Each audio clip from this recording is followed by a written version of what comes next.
Let's dip into the chat. We have the great and powerful Ryan from 210 Brewing in the chat. Question: is there a specific pH you like to hit when trying to crisp up a lager? Gosh, Ryan, I think that's a great question. I hate to do this, and I've gotten some comments on some videos off of the Richard Priest podcast that we did, where sometimes people can get impatient with some questions that are a little bit in the "it depends" range. And unfortunately, well, that's not unfortunately, it's the reality. Sometimes it depends with this. Okay, I will say that I believe that pH is a critical portion of making the crispy boy, as so many of us are chasing these days. What I will say is you want to be making sure that your pH is in the food safe range, 4.5 and below, or maybe it's below 4.5 off the top of my head. I'm forgetting if that 100th of a point makes the difference or not, what the dividing line is there.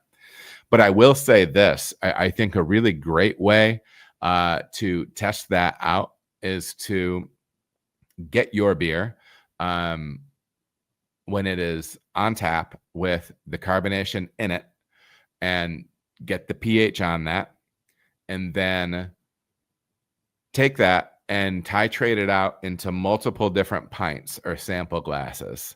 And so say, for instance, your lager is sitting at 4.4.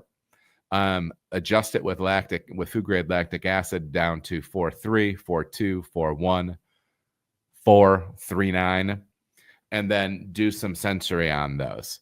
I hate to give kind of a cop-out answer, but let's talk briefly about all the different things that are going to go into what makes something crispy, right?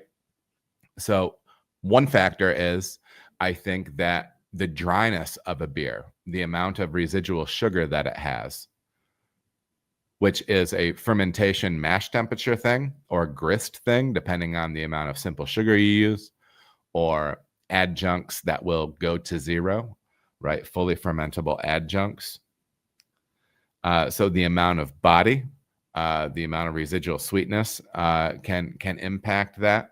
If you're introducing grains that are going to increase either residual sweetness or body, that can also affect it as well. Your water profile can too.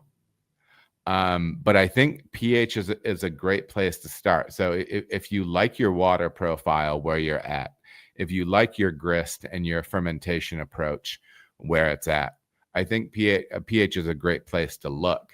And I think titrating something like that out, doing a little bench testing, adjusting things down with lactic acid would be a great way to go. Now, it might be less fun to hear me say, well, I would start with, the base sample, the second one drop of lactic in it, see what it drops it.